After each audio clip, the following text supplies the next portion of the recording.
Join us on our website at www.thegrandview.org and get more information about our show. There you can download our free book, Everything You Need to Know About Outdoor Painting.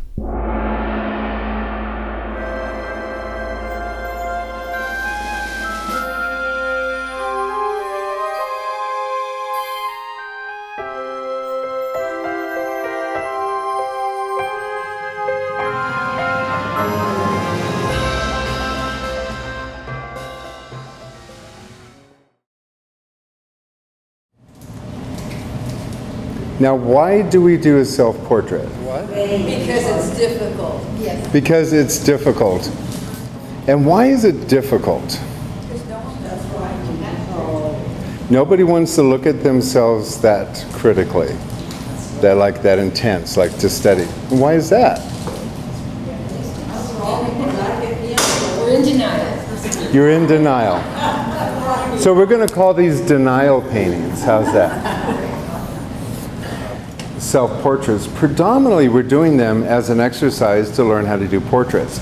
Now, in my classes and when I do phone coaching, the main emphasis is working from life. In this classroom, we don't get a chance to work from life. We could, but it's kind of difficult. Most of you are working from photographs that you've taken or paintings that you've done outdoors, but in this classroom, it's really difficult to learn how to paint from life. And so we've developed this part of the class so that you would go home and you would practice working from still lives. But you know, the big elephant in the room is that there's portrait painters. People love to do portraits. And so how do we actually do that? Well, if you were in a college, they would have a lot of students that would take a class and the teacher would hire a model and the model would stand there and could teach you that. In this particular instance, we don't have a model to work from. So the only logical way of doing any kind of painting from life, especially to do a portrait, is to use yourself. So you are the model for that, to learn how to paint. But the issue is one of the biggest issues that I have with students when they bring it in is they go, well, it doesn't look like me. Or I don't like to study myself. Or I don't like, all these objections. A lot of people don't want to do it because they're not wanting to sit and look at themselves, or they're disappointed if it doesn't look like them. So all of these excuses that they have. But when giving out the homework assignment, I said, okay, what we're going to do is we're going to do a self-portrait. Meaning that you're going to use you as a model. At no point did I ever have to, I never said that it had to look like you. So these portraits, it might be a fluke that you've got them to kind of look like you, but that wasn't the goal.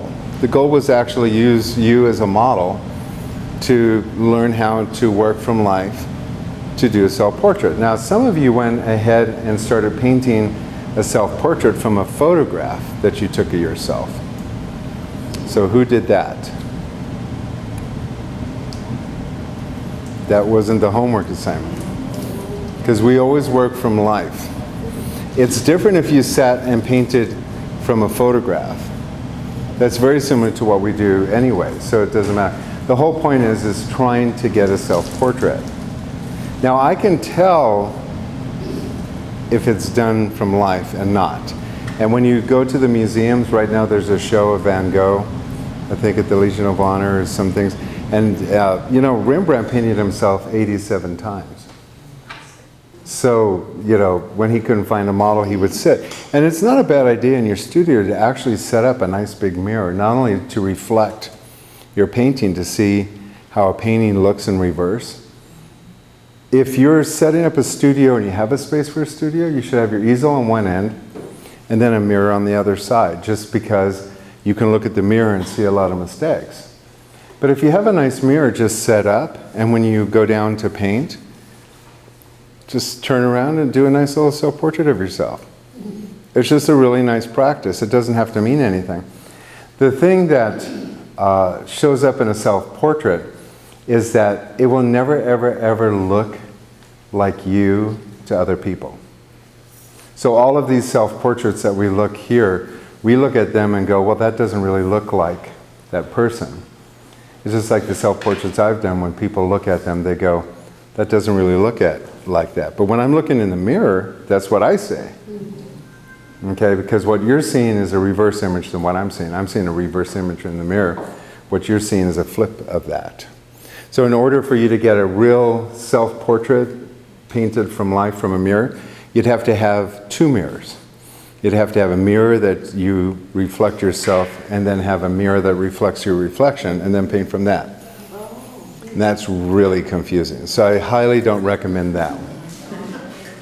The good thing about self-portraits, though, is that, you know, like Rembrandt's self-portraits and all of the artists that have done self-portraits over the period of time, is that they eventually die, and we forget really what they look like. So we adopt these backward paintings as what they look like. When you're painting a painting from a photograph of somebody, oftentimes you'll have that person go, well, that doesn't look like me. And of course not, it doesn't look like you. Because what you see in the mirror is a reverse image of that. So the world doesn't see the way you see. In fact, have you ever gone clothes shopping?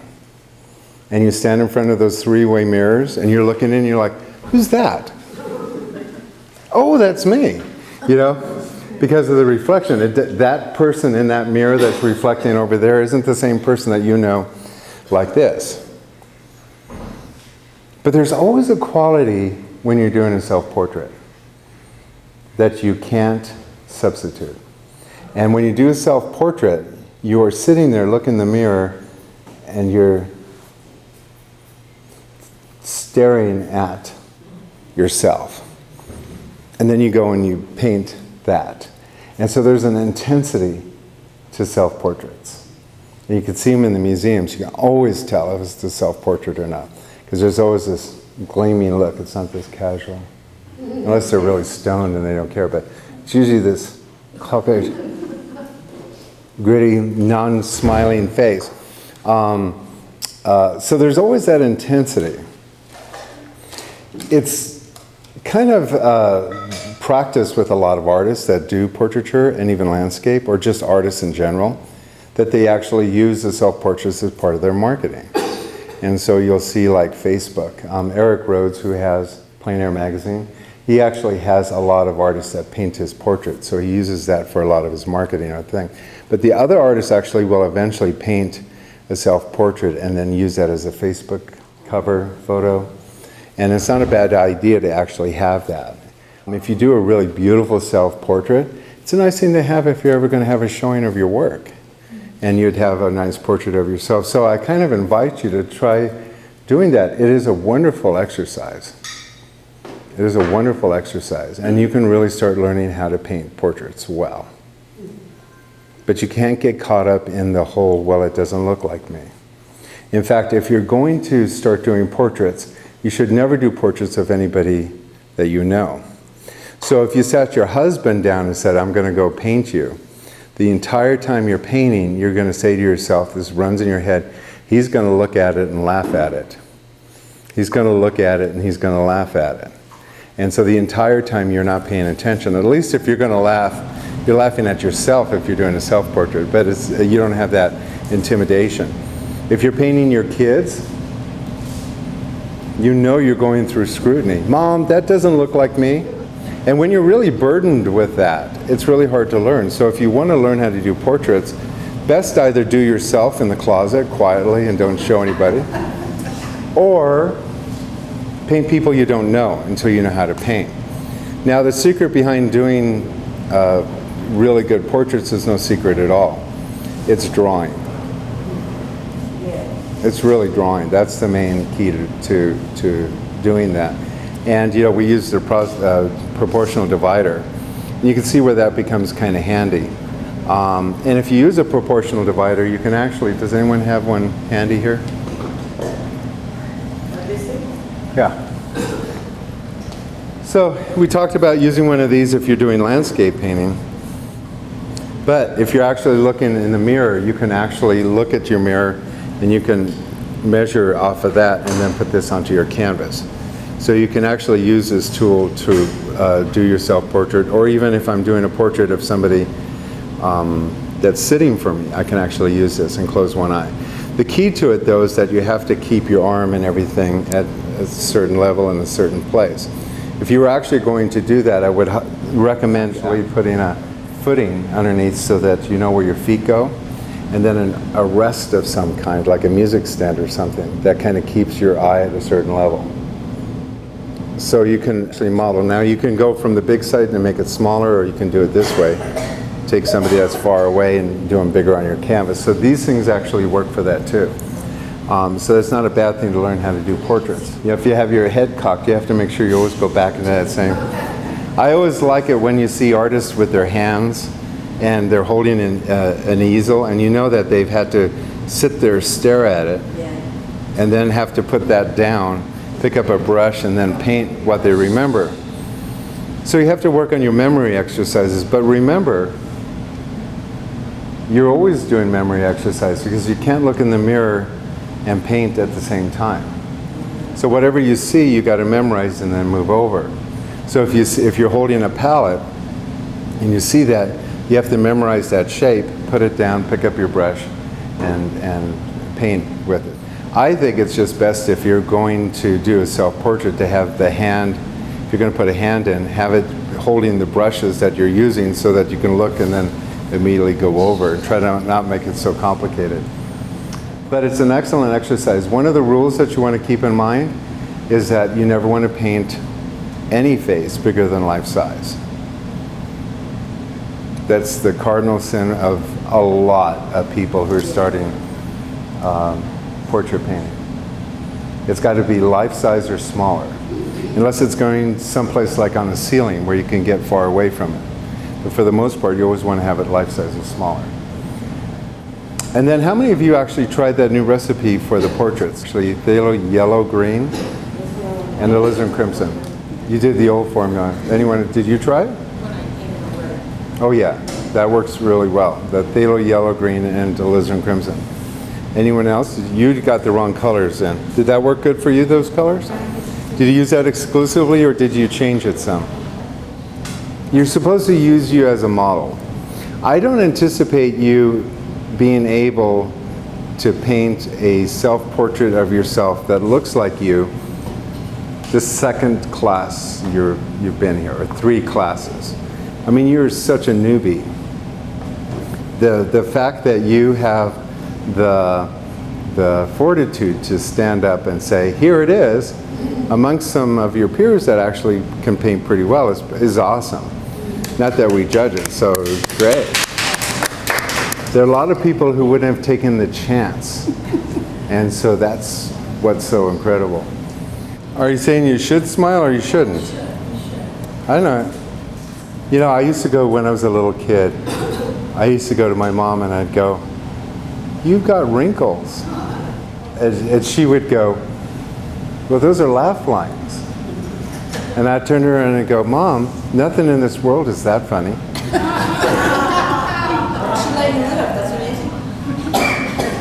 She was German. I think she threw a knife at me. So what she said was that she started working with the face, and then she started mulling over the mouth, as we can see. And then she's like reworking the mouth and reworking the mouth. She's like obsessed with her mouth now. And let me give you some hint. A definition of a portrait pretty much is a painting that has something wrong with the eyes and the mouth. So that's kind of the overall definition of a portrait. The mouth and nose are very, very difficult to do because we never look at them. And when we do, it's awkward. If I was having a conversation with you and I started looking at your mouth, you'd start doing this. Do I have something there? And then you start looking for the reflection in their eye to see if you got, you know what. But normally, you don't want to concentrate on the mouth. Normally, you don't want to concentrate on the nose and the ears. Because really, the only thing that you really have to nail are the eyes. And if you can nail at one eye, just one eye, the rest of it can all be blurry because I can't see both your eyes at the same time. And so if you take one eye and really do the detail on that, And you'll notice that paintings in the museum will have that.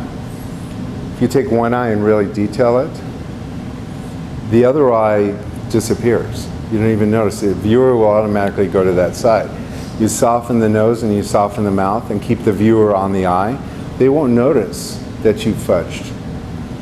But what you did was you put so much emphasis on the mouth, right, that it's like, and there's no way you can do anything with that. The key to doing portraits is realizing that it is about just capturing one eye perfect. Outside of that, you pretty much can start letting a lot of it go, especially as a beginner student. You don't have to put that much emphasis. Noses are really difficult because they kind of come at you. Normally artists spend use too much space between here because they're trying to compensate for their nose, which actually is pointed this way. So I've actually had artists in class, they're like drawing, and they'll like draw their nose like this, and then they'll put it on, right? Thinking that the nose, but the thing is when you go like this, your nose is actually longer than if you point it downwards. And the reason for that is because it's foreshortened a little. And usually when anything's foreshortened, it's kind of out of focus. And when you start putting focus on the nose, it starts looking like a pig's snout. Because it is, in a way. You know, pig snout's got, you know, so you start putting the nostrils and all that stuff, just, you kind of have to get it off of there. Just like you don't want to look at another person's nose. Nobody wants to see your nose either. So you kind of soften that. The ears, they can kind of look a little funny, but soften all of that there. If you're going to be painting a hand, what you want to do with a hand is that, first thing, you never show the fingers like this. You never, you know, you don't have a hand like this with the hand.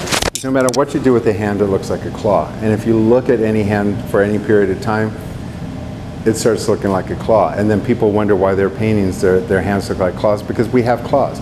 We have pig snouts and we have claws. And so what we want to do is we want to blur this. And with the hands, first thing, always connect the fingers to a mass. And then tip it under. So always have the viewer tipped under, have the fingers together. When you separate the fingers, you're going to run into problems. Now, as you get better with it, you can make it more complicated. Some of those beautiful old masters paintings where the women are just touching a teacup or something, they got these wonderful hands. But that takes practice. Bouguereau, who was a fabulous portrait painter, spent most of his time in his studio doing studies of hands and feet. Because he figures anybody who's going to do a portrait has to do hands and feet. And if you master that, you can put the portrait anywhere. But the hands and feet are the most crucial. But when you first begin, hold the fingers together and then simplify it. Look at this as a triangle and as a base. And even the thumb, if you can tuck it under, you're better off. Tuck the fingers over. And then paint the thing in one color. So a mass of color, a mass of color. So this would be darker mass, lighter mass. And then what you'll do is you'll actually put the highlights in on the fingers. Don't ever put the line in between the finger. If you put the lines between the finger, you'll end up again with another claw. So you want to kind of paint the shadow of what that color is in between the fingers that you think is the dark color. Paint the whole finger those colors as a mass.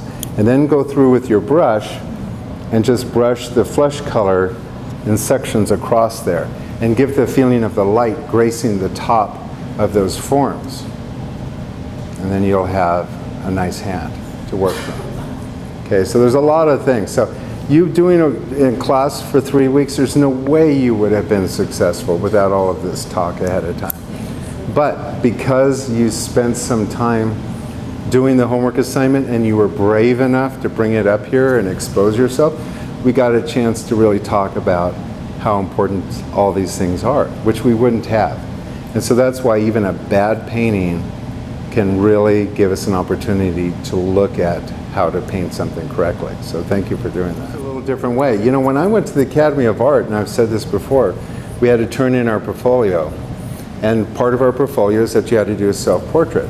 So I sat there and did a line drawing of a self-portrait, and then when I got to class, everybody had these really extraordinary visions of things. I'm like going, God, I'm not thinking like an artist.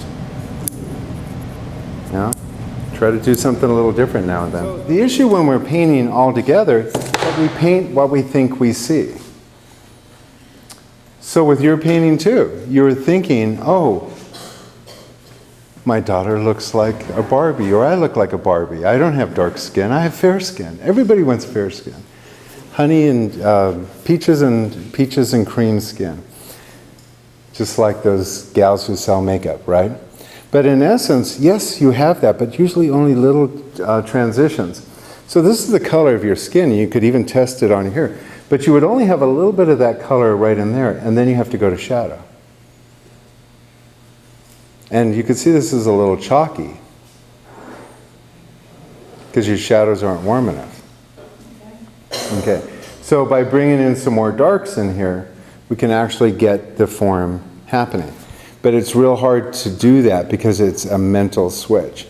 And the only way you can do that is to have the guts to pull out that dark color and stick it in. Now, one idea when you're doing portraits is that lay the color in first, and then take a dark color and sink this area in, put some color in there, and just break that with dark tones. Here, here, here, here, keep this about the center of the head, break this in half, put a line there and there, and just get those darks on there. Darken the sides of the face, have a little bit of light, try to get the darks in, and then go in and start putting your eyes into those sockets. Yeah, but these planes here have to go back, and so you want to lay those in and shadow them up, and then go in. Oftentimes what we do is we start off with the eyes, and we've got a nice little drawing, we want to keep, and then we start going around the eyes, and you kind of start, when you're doing that kind of detail, you start forgetting that all that is underneath the forehead and the eyebrows, which is all designed so that your eyes are protected from sun. So that's how you get that shade. You got to go put that in there. Got to put shadow in here and go dark. It's easier to go take a painting that's dark and lighten it. Yeah. But when you start off like this, it's really hard to go dark. Because your brain says, oh no, no, no, you're going to make it muddy. You're going to do your, it's like you don't want to end up with a face that's dirty. But you got to practice this stuff. That's why we do this. That's why I think if you do a self-portrait every 2 months, it's just good practice. You can't do this once every 3 years or 4 years or 5 years and expect anything. And remember, portrait drawing relies a lot on drawing. You got to practice this stuff. But kudos to you for doing it. Normally what you do is, here's the head, and then you cut it in half. And then with some people it's the eyebrow. With me it's the eyebrows, because some people have these really wake-up eyes. On you, it's right below the nose. Yeah, so if I go from here to here and you cut that in half, that's where your nose is. And then you cut that in half and you have your mouth. Those are just rough estimates. Still helps you lay it out so that you don't end up with noses that, for me, when I do portraits, my tendency is always to make the nose too long. Yeah, and you know why you make the nose too long is because you're thinking your nose is this long, when in essence when you fold it up it is actually a lot shorter, and this is the hardest space that people have in doing portraits, from the mouth to the eyes. And you're always best to just kind of shrink that down a bit and then try to fit the nose up into that space.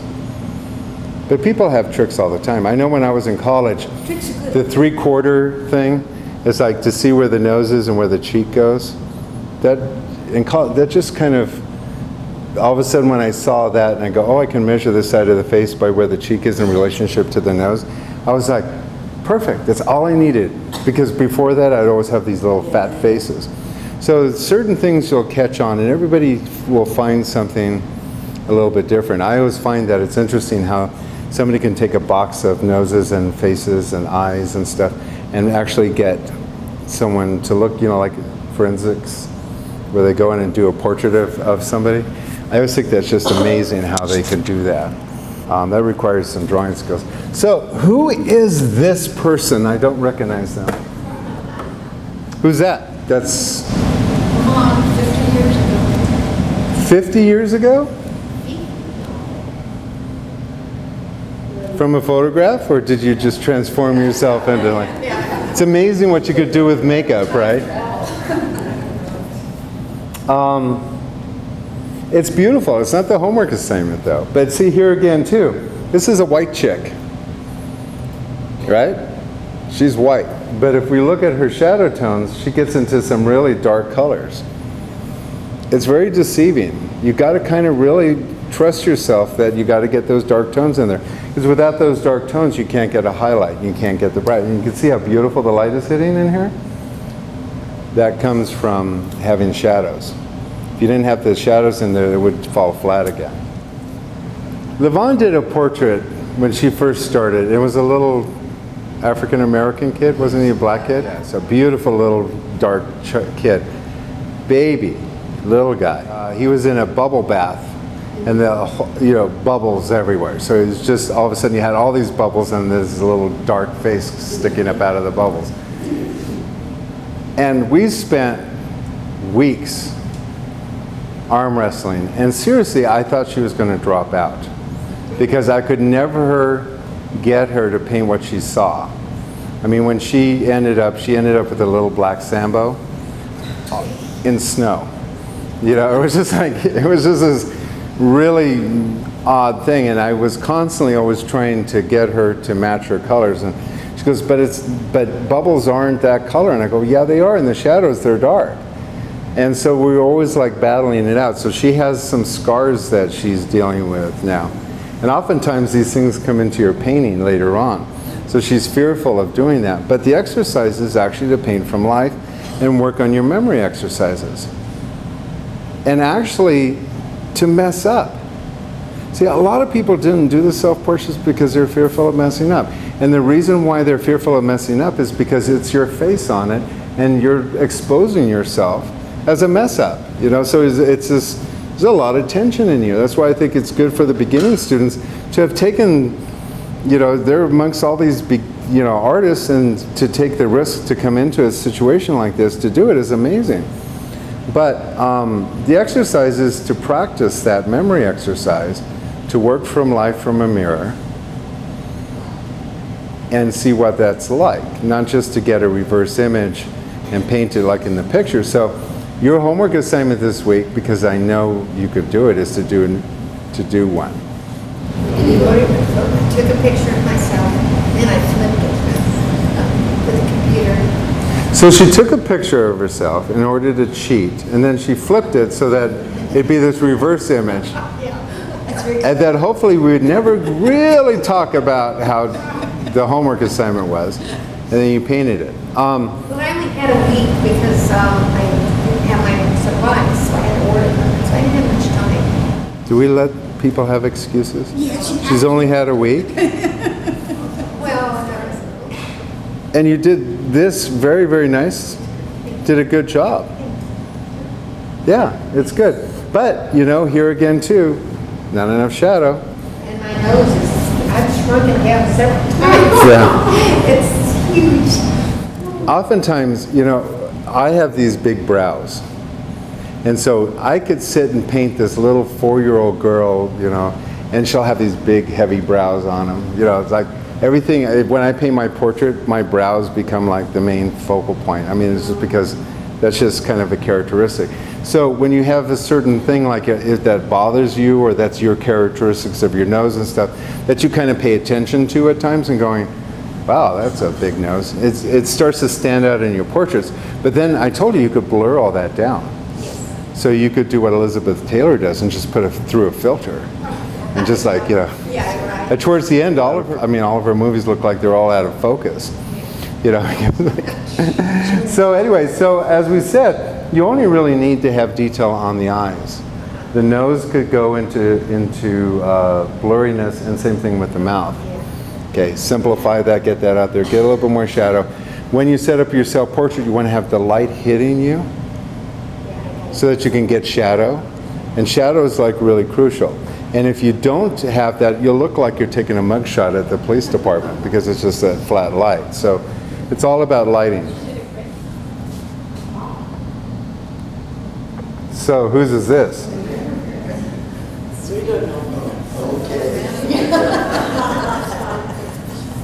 He's like the only guy in the room right now. So what were you thinking? I